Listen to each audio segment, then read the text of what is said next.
요한복음 8장 1절로 11절입니다.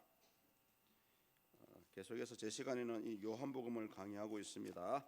요한복음 8장 1절로 11절 우리 함께 교독하시겠습니다.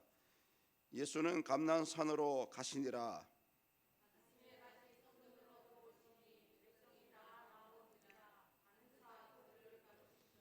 서기관들과 바리새인들이 음행 중에 잡힌 여자를 끌고 와서 가운데 세우고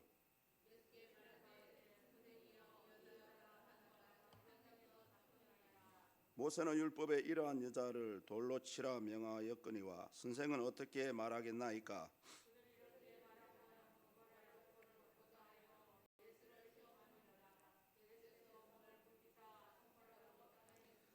그들이 묻기를 맞이 아니하는지라. 이에 일어나 이르시되 너희 중에 죄 없는 자가 먼저 돌로 치라 하시고 그들이 말씀을 듣고 양심의 가책을 느껴 어른으로 시작하여 젊은이까지 하나씩 나가고 오직 예수와 그 가운데 섰는 여자만 남았더라.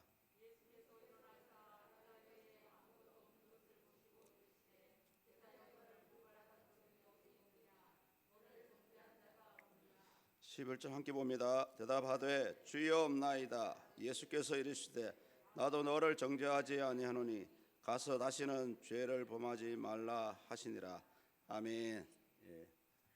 마지막에 읽었던 11절이 오늘 말씀의 주제가 되는 그런 말씀입니다. 이 본문의 내용은 우리가 잘 알고 있는 내용이죠. 유독 이 요한복음에서만 이 사건을 소개하고 있습니다. 무엇보다 이제 전체적으로 흐르는 흐름은 용서에 대한 얘기를 하고 있습니다만은 중요한 것은 뭐냐면은 일부 신학자들 사이에서 오늘 이 본문의 내용 가운데 음행한 여인을 용서하는 부분에 대해 가지고 이것은 죄를 용서하는 것이냐 아니면 죄를 허용하는 것이 아니냐라는 아주 예민한 부분입니다. 이 부분에 대해서 이제 논쟁을 하는 그런 부분이라고 할 수 있습니다. 당연히 율법대로 하면은 우리 가늠한 여인은 돌에 맞아 죽어야 합니다. 그런데 우리가 다 아는 내용이지만은 희한하게도 예수님은 전혀 다른 반응을 보이시고 있죠.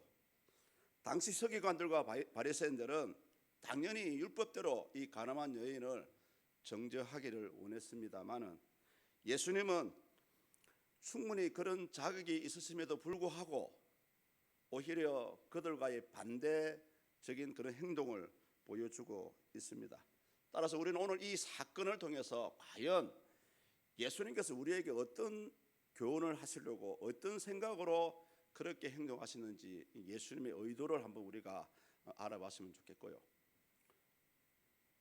그 당시에 있었던 이 율법을 범하는 이런 유사한 일들이 어쩌면 오늘날에도 있을 수 있잖아요. 비슷한 이런 일이 일어날 수 있는 이런 상황 가운데서 오늘날 가려면 우리는 이런 일을 직접 당하게 된다면 우리는 어떠한 행동을 할 것인가? 마치 서기관과 바리새인과 같이 법대로 하자라고 세울 것인가? 아니면 예수님처럼 용서하는 그런 예수님과 같이 행동할 것인가? 이 부분을 우리가 한번 곰곰이 한번 생각해 봐야 될 부분입니다. 오늘 내용은 그렇게 어렵지 않습니다. 어렵지 않기 때문에 충분히 우리가 이해할 수 있는 부분이고요. 이 두 가지 부분에 대해서 한번 생각해 보는 그런 시간이 되었으면 좋겠습니다. 지난 시간에 예수님은 이제 생수에 대해서 말씀을 하셨고요. 자신이 바로 생수라는 것을 설교를 하셨습니다. 그 다음 날 이제 다시 이제 성전에 오셔가지고 변함없이 이제 가르치는 그런 사역을 하고 계세요. 우리는 이 부분에 대해서 예수님의 3대 사역 가운데 한 가지다라고 볼 수가 있습니다. 예수님의 대표적인 3대 사역은 복음을 전하는 것이었고요.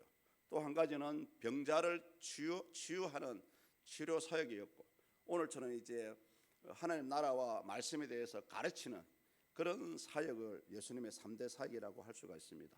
오늘날 많은 교회들이 최신의 어떤 트렌드를 따라간다고 하지만은 이런 예수님의 3대 사역은 변함없이 오늘의 교회 안에서도 계속해서 이루어져야 합니다. 왜냐하면 그것이 바로 진리를 수호하는 방법이고요. 복음을 전하는 방법이기 때문에 그렇습니다. 그때 이제 유대의 종교 지도자들은 예수님이 가르치는 그 순간에 기다렸다는 뜻이 이제 음행한 여인을 데리고 이제 나타나게 됩니다. 그들을 성경에서는 서기관들과 바리새인들이라고 얘기하죠. 충분히 자기들 힘으로 그 일을 해결할 수 있음에도 불구하고 예수님께 그 여인을 직접 데리고 나타나고 있습니다. 물론 우리 5절에 보면은 예수님을 시험할 목적으로 5절에 보시면은 이런 질문을 하고 계시죠. 우리 5절을 다 같이 읽겠습니다. 모세는 율법에 이러한 여자를 돌로 치라 명하였거니와 선생은 어떻게 말하겠나이까? 예, 선생은 어떻게 말하겠습니까? 예수님이 빠져나갈 수 없도록 예수님을 랍비어라고 인정을 하면서 이런 당시에 랍비에게 질문을 했을 때 그 랍비는 그 질문이 옳든 틀리든 간에 반드시 대답을 해 주어야 하는 그런 관행이 있었다고 합니다.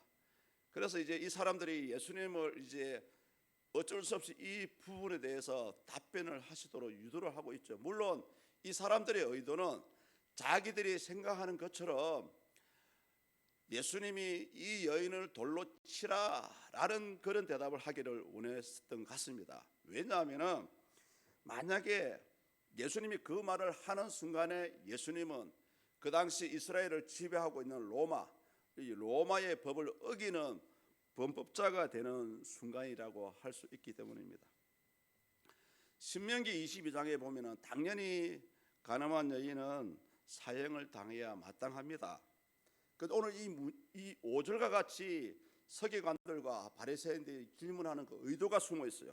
그 의도는 뭐냐면은 예수님께 도움을 구하는 것이 아니라 오히려 이걸 빌미로 해서 예수님을 곤란에 처하게 하고 예수님을 잡아 넣을 궁리를 하기 위해서 이 질문을 했다고 할 수가 있습니다.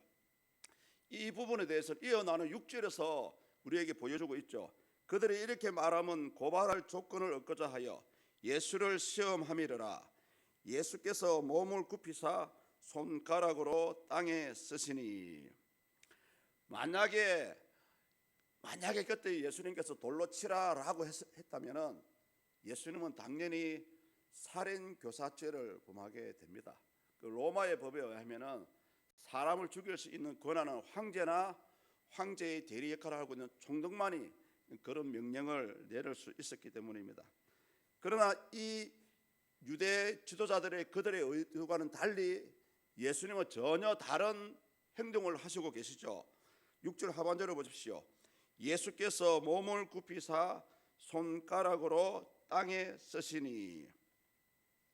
성경에 보면은 예수님께서 땅에 무엇을 쓰신지 정확하게 가르쳐주고 있지 않고요.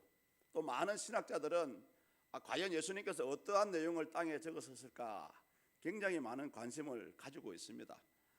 그래서 우리는 이 부분에 대해서 성경에는 말하고 있지 않지만은 예수님이 하고 계시는 어떤 행동, 손가락을 가지고 땅에 글자를 쓰고 있는 그 행동을 통해서 우리가 여러 가지로 추측을 할 수가 있습니다. 어떤 신학자들은 이렇게 얘기합니다. 성급하게 답변하는 것을 피하시기 위해서 아마 땅에 무언가 적었다라고 추측을 하기도 하고요.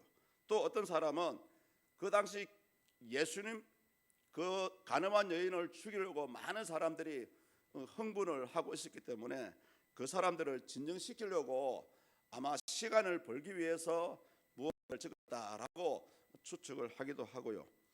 또 세 번째는 그 당시 음행한 여인을 고소하고 있는 사람들, 그 사람들의 실제로 행했던 잘잘못들을 그 땅에 적었지 않느냐라고 이렇게 생각을 하기도 합니다만은 가장 정통적으로 일반적으로 신학자들이 생각하는 부분은 뭐냐 하면은 예수님께서 땅에 쓰신 내용이 아마 십계명일 것이다라고 얘기를 합니다. 이 십계명이다라고 추측을 하는 근거는 출애굽기 31장에 나와요. 출애굽기 31장에 가면은 이제 모세가 시내산에 올라가서 하나님께 십계명을 받는 장면이 나옵니다. 거기 가만히 보면은 모세가 하나님께 십계명을 몇 번 받았습니까?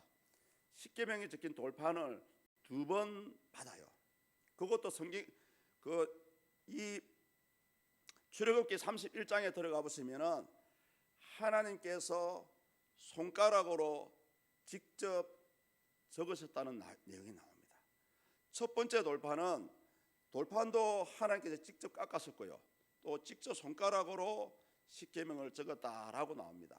그런데 아쉽게도 첫 번째 돌판은 이스라엘 사람들이 금송아지 우상 앞에 절하는 사건 때문에 모세가 화가 나서 산에서 내려오는 도중에 던져서 깨버렸죠.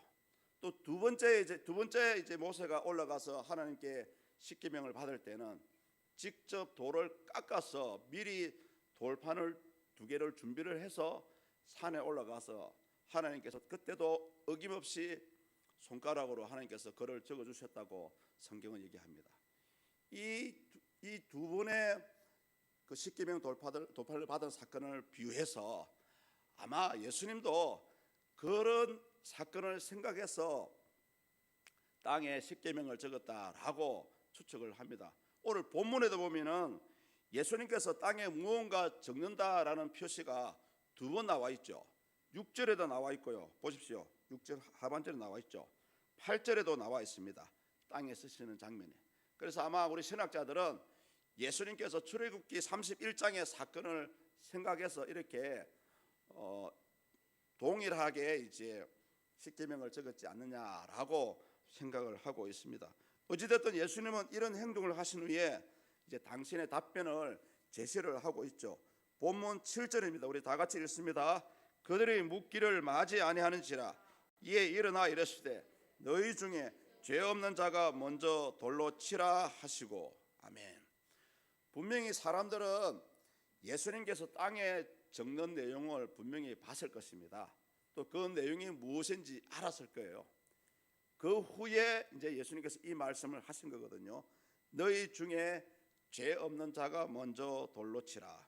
물론 이 죄 없는 자라는 말 속에는 이렇게 생각해 볼 수가 있습니다. 단순히 죄가 없다라고 생각할 수도 있고요, 아니면은 죄 지을 생각이나 어떤 욕망이 없다라고 생각을 할 수도 있고, 아니면은 죄 없다라는 것은 하나님 앞에 일체 무죄한 사람이라고 얘기할 수가 있습니다만은 예수님께서 이 사람들에게 이제 기회를 줍니다. 너희 가운데 먼저 이 여인의 돌을 던지라라고 얘기하고 있죠. 이렇게 죄 없는 자가 먼저 돌로 치라라고 말씀하신 이 예수님의 의도가 이 가운데 숨어 있습니다. 오늘 저와 여러분들이 한번 깊이 생각해 보아야 될 부분이 이 부분입니다. 하나는 뭐냐면은 예수님은 이 말씀을 하신 것이 그 당시의 관례에 따라서 말씀을 하신 거예요.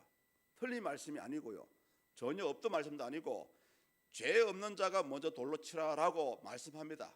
이게 구약에 나오는데요, 구약에 보면은 어떠한 사람이 범죄를 하게 되면 거기에 대한 증인이 2사람 이상 나옵니다. 그렇죠? 그때 그 사람에게 죄를 집행할 때나 혹은 돌로 칠 때에 항상 성경에는 이 사람의 죄를 증거하는 증인들이 먼저 이 사람에게 돌을 던지도록 명령하고 있습니다. 그래서 예수님은 그 말씀을 근거로 해서 좋다 그러면 너희들 의도대로 이 여인에게 돌을 던지라라고 호응을 해 주신 것입니다. 또 한 가지는 뭐냐면은 너희 중에 죄 없는 자가 먼저 돌로 치라라고 말씀하신 것은 그 당시 서기관들과 바리새인들이 오히려 자신들이 범하는 죄에 대해서는 굉장히 관용했습니다. 반면에 자신들 외에 힘이 없는 사람들이 죄를 범했을 때는 아주 냉정하고 율법대로 법을 집행하는 그런 상황이었어요. 그 예수님께서 이 말씀을 하신 것이 바로 그 유대 지도자들을 향해서 말씀하시는 겁니다. 너희들도 진짜 이 여인과 같은 죄를 범하지 않았느냐? 그들의 죄를 지적하시기 위해서 너희 중에 죄 없는 자가 먼저 돌로 치라라고 말씀을 하셨다 할 수가 있습니다. 마지막 세 번째로 이런 말씀을 하신 가장 중요한 의도가 뭐냐 하면은 우리가 이 땅에서 사람이 이 땅에서 살아가는 동안에 죄가 없는 사람은 아무도 없다. 그렇기 때문에 이 가늠한 여인을 정죄할 수 있는 사람은 그 누구도 없다는 뜻으로 이 말씀을 하셨다라고 볼 수가 있습니다. 예수님께서 이렇게 이 세 번째 말씀하신 근거를 야고보서는 보시면 야고보서 4장 11절과 12절에서 말씀하고 있어요. 야고보서 4장 11절과 12절 제가 한번 읽어드려 보겠습니다. 형제들아 서로 비방하지 말라. 형제를 비방하는 자나 형제를 판단하는 자는 곧 율법을 비방하고 율법을 판단하는 것이라. 내가 만일 율법을 판단하면 율법의 준행자가 아니요 재판관이로다. 입법자와 재판관은 오직 한 분이시니 능히 구원하기도 하시며 멸하기도 하시느니라. 너는 누구이기에 이웃을 판단하느냐. 야고보 사도는 이 가늠한 여인을 정죄하려는 유대 지도자들에게 도리어 당신들이 먼저 율법을 비방하고 율법을 판단하는 죄를 범하고 있다라고 지적을 하고 있습니다. 예수님께서 땅에 십계명을 적으시고 또 너희 중에 죄 없는 자가 먼저 돌로 치라라는 이런 두 번의 행동을 통해서 그 주변에 있던 많은 사람들이 오직 예수님과 범죄한 여인을 빼놓고는 모두가 사라지는 그런 결과가 도출되게 되었습니다. 구절을 보시면은 왜 이러한 사람들이 모두 떠나게 되었을까요? 구절에서 그 이유를 얘기하고 있죠. 각자가 가지고 있는 양심의 가책을 느꼈기 때문에 이들은 한 살 어린아이부터 놀고 노인까지 모두가 그 자리를 떠나는 그런 행동을 하게 되었던 것입니다. 우리는 그들의 그런 모습을 통해서 하나님 앞에서는 누구나 죄인이라는 것을 우리는 알아야 되고요. 우리 역시 남을 비방하게 되면 나 역시 또 제3자로부터 비방을 받을 수 있다는 것을 우리는 한번 생각을 해봐야 됩니다. 그래서 이 부분에 대해서 양심의 가책을 느꼈기 때문에 사람들이 모두 떠나갔다라고 얘기하는데요. 이 부분에 대해서 사도 바울은 로마서 2장 15절에 이렇게 얘기합니다. 이 양심은 사람의 깊은 곳을 살피는 여호와의 등불이다라고 표현했고요. 우리가 잘 알고 있는 요한 칼빈은 이 양심에 대해서 위선자들의 교만을 깨뜨리는 망치다라고 얘기합니다. 이 양심에 대해서 우리 로마서에서 알 수가 있죠. 사실은 사도 바울의 로마서에서 양심이라고 얘기하는 것은 하나님이 이 온 우주 만물을 만드신 것을 알게 하시려고 우리에게 양심을 주셨다라고 얘기합니다. 그래서 우리는 이 양심의 가책 때문에 그렇게 그 여인을 정죄하던 많은 사람들이 예수님을 떠나간 이 사실에 대해서 우리 역시도 남을 판단하기 이전에 우리 자신을 먼저 돌아보는 그런 기회가 있어야 되겠습니다.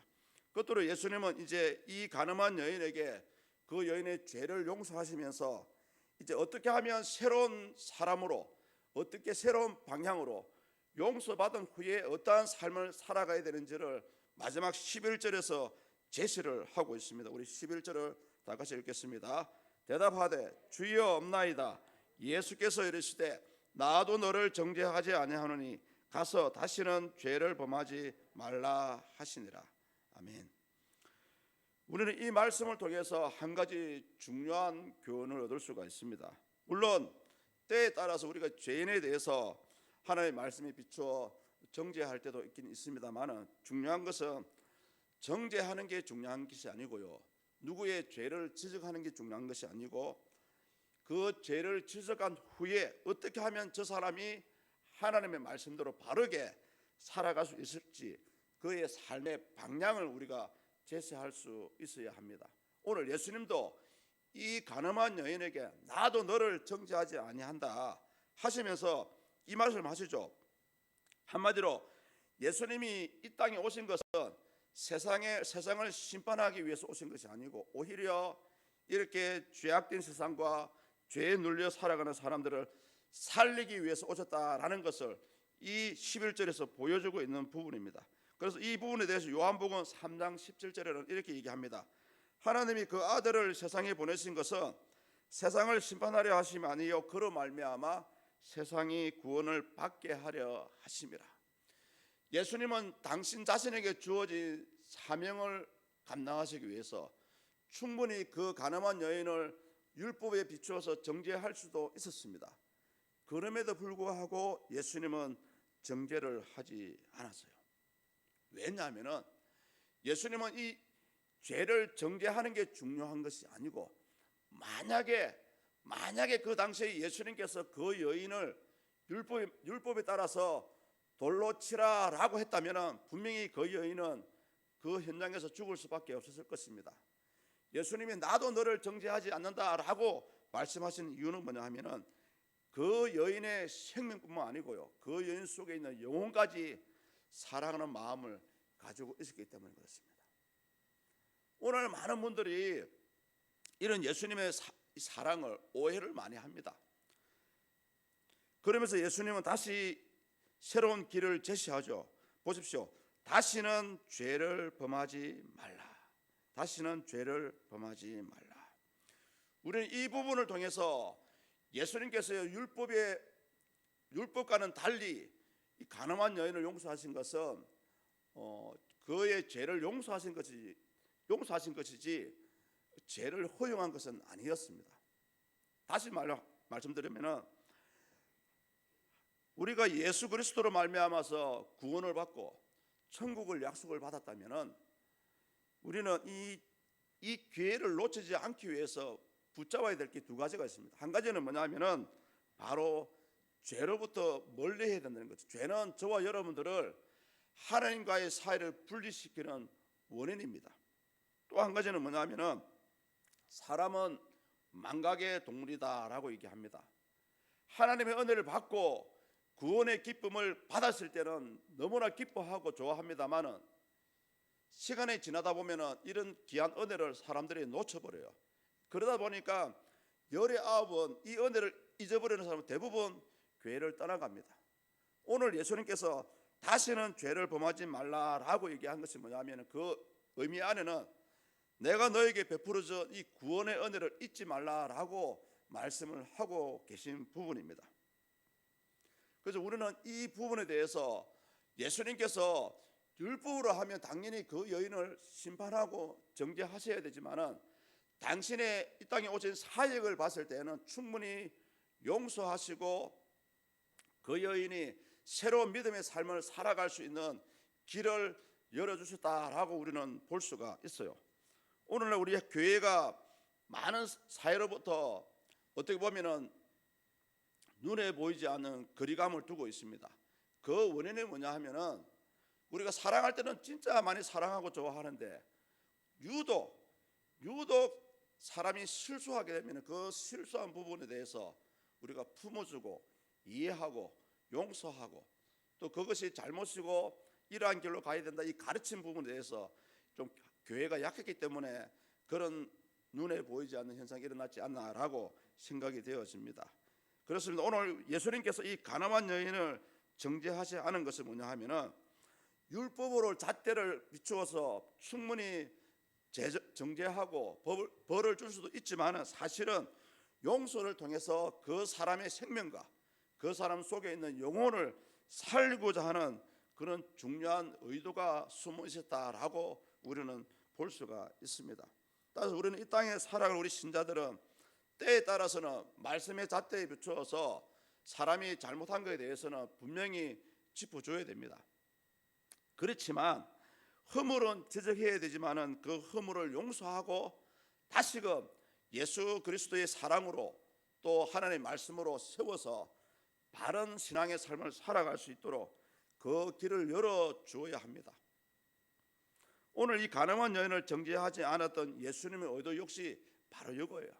우리 예수 그리스도 이 복음은 사람을 죽이고 정죄하고 심판하는 복음이 아니고요, 죄인을 용서하고 회개하게 만들고요, 사랑하게 만드는 살리는 복음입니다. 따라서 저와 여러분들 이 땅에 삶을 살아가실 때에 물론 지금 코로나 때문에 우리 사람이 마음이 여유도 없고 마음이 많이 강팍해진 것은 사실입니다만은 우리가 예수 믿는 자라면은 그래도 예수님의 사랑을 입은 자라면은 우리 오늘 예수님께서 이런 모습을 보여주신 것처럼 우리도 예수님과 같은 그런 믿음의 삶을 살아가야 되지 않을까라고 생각이 되어집니다. 그래서 오늘 예수님께서 저와 여러분에게 주신 직접적인 말씀이라면 마지막 11절입니다. 오늘 우리 마지막 이 11절 같이 이러한 삶을 살아갈 수 있으면 좋겠습니다. 11절을 다 같이 한번 함께 읽고 마치겠습니다. 대답하되 주여 없나이다. 예수께서 이르시되 나도 너를 정죄하지 아니하노니 가서 다시는 죄를 범하지 말라 하시니라.